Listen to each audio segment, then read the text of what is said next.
Good evening and welcome to This Week from City Hall. I'm Alderman Jeff Odham of the 6th Ward, and I have a couple of very special guests with me this evening. I want to introduce them, and then we'll get the conversation started. So on the far end, we have Ms. Cheryl McCarthy. Cheryl is the Executive Director for the Seeds Ministry here in New Bern. And to my right is Mr. Greg Singleton, the Chairman of the Craven Pamlico Re-Entry Council. So, Greg, tell us about the Craven Pamlico Re-Entry Council. Oh, there's so much to tell. First, I want to thank you for the opportunity of being here. Sure. And I'm so blessed to have Cheryl at my flank. The Craven Pamlico Re-Entry Council, so I'll digress back a little bit where this all got started. Okay. Back in 2011, the Attorney General, Eric Holder, began to look at how offenders were re-entering into society. And what he was finding out that they were normally returning back to the same environment which caused their incarceration. So he started to look at things and say, how can we reduce recidivism? And recidivism is a fancy word, but it's simply meaning the amount of time that an offender gets out versus the amount of time that he or she returns back to prison. And believe it or not, North Carolina is tipping at 92% recidivism rate within the first 1 to 2 years. So he wanted to form local reentry councils because there's a number of organizations that is in numerous counties that can provide a service to assist an offender's transition back into society. So the Reentry Council will serve as that information hub that any offender, male, female alike, can come to us for various needs such as clothes, transportation, food, education, substance abuse, mental health, soft skills that would allow them the opportunity to get jobs. So that's what originally formed the local Reentry Council. Okay, that's great. So tell us, where are you in the process of getting this established here in our area? Well, I was blessed, and I call it a blessing, as I knock on wood, when I was appointed the chairman for the Craven Pamlico Re-Entry Council. And I'm going to be honest with you, Jeff, the council was not where it needed to be at that time. So me and a number of supportive casts, if you will, rolled up our sleeves and really put structure to our Reentry Council, where you can see based on where we are, starting with the top being me, the co-chairs, and the committee leads for the structure. And if I can, I want to pass on the Reentry Council's website so you can see exactly what I'm talking about. That website is www.cpreentrync.org.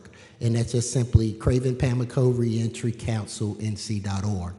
And we have broken the website out that tells the story, what is the three missions, the mission statement for the Reentry Council. First one is to, of course, reduce recidivism by getting offenders back to work, that they can be good tax-paying citizens, and of course, reentry is about keeping our community safe. And that's where the Reentry Council is today. We've been able to assist 40 to 45 offenders with various needs. A lot of them get out, they don't have the family support you may think they possess. And what happens is there's a number of bills, if you will, that face them the day they get out. For example, if they have children, child support is going to be there. If they're getting out, supervised release or something of that nature, supervision, then that is an expense also. Now imagine that offender getting out with no transportation, the $40 if he or she has done 2 years, clothing, no food. They have to really fend for themselves. Sure. So the Reentry Council provides that information hub to get them to the resources that they need so that they can become gainfully employed. Okay, you mentioned you've helped about 45 people. Yes. What areas are they from? A lot of people, well, the areas can vary, but our council covers Craven and Pamlico. Okay. And the main area where they need the most help, Jeff, is really soft skills. Okay. Some of these offenders have been locked up for 10 years or greater. And of course, we know the application process has changed greatly in the past 10 years. Right.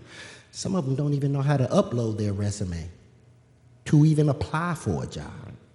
So we teach those soft skills at Craven Community College. We also teach those skills inside of Craven Correctional Institution. So that's been a real plus factor to be embraced. And when I use the term embrace, I want to make for sure that we're clear.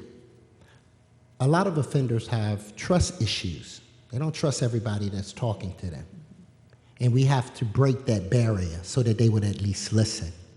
And once we have gained their trust, then they relax a lot better and let us teach them what they need to be successful. Because a lot of them really want to get back on their feet and be able to take care of themselves. Okay. So you said that the program started in 2011, but you just recently became the chair. So yes. What are your goals or aspirations? Where would you like to see this program in the next 5 years? Well, one of the things that I would like to see more of is partnering with organizations such as Seeds Ministries. You know, I'm a dreamer, Jeff. I'm a dreamer. And one of the things that I wanted to do when I first became the chair was to have a block party. A block party is something that we did in New York. Whenever there was a tragedy or something bad that took place, or we wanted to unify the community, we would have a block party. Somebody would bring their car, pop the trunk, play some music, and people would just come out. And then we get a chance to share our message. We get a chance to share our griefs and how we can come together.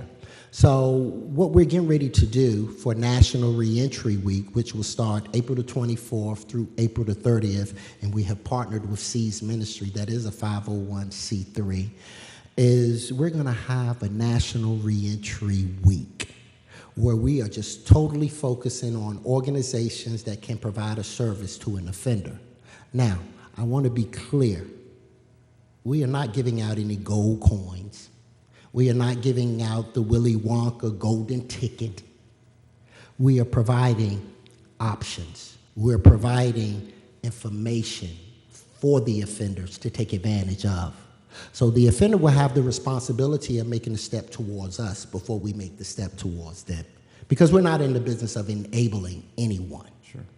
So I want to see more National Re-Entry Weeks. I want to see more block parties. I want to see more welcoming of offenders back home and really genuinely assisting them to get back on their feet, because that's what's going to make the city of New Bern far different from the rest. Sure. Sure, you've been awfully quiet. Do you have anything you want to add? I love hearing Greg talk because he gets so excited. He's so good at it. He's so good at explaining and communicating what this is all about, and he's been called to do this. So that's exciting. And you know, the way that we got connected was Seeds, of course, is all about connecting, and it's all about, you know, how we're led to connect certain people. So about a year ago in January, two of my board members, this is 2015, two of my board members, Rob Pate at Temple Baptist and Judd Howery at Bryce's Creek, called me 3 days separate, 3 separate days, saying that there was an ex-offender that was looking for a job. We need to help him get him a job. And it ended up being the same gentleman. And two couples, one at Temple and one at Bryce's Creek, were very, their hearts had been given a burden for the ex-offenders and what can we do. So what came out of that was Herb and Mary Martin at Temple and Corey Purdy connected, yes. And Wash Away Unemployment was birthed out of that, connection. So over the course of about 8 months or so, these people would just be put in in front of me that were in some way, shape, or form connected to reentry. I didn't even know what the word reentry meant, really. I had no ex-offenders and prison ministry, all that was not even in my radar. And I began to tell my board members, I'm like, guys, I think there's something here. I think we need to start focusing in on something's going to happen. I really feel like we're supposed to have a meeting that's going to come up and connect all of these leaders together. And they were like, Cheryl, you're running off again. And I'm like, no, something's going on here.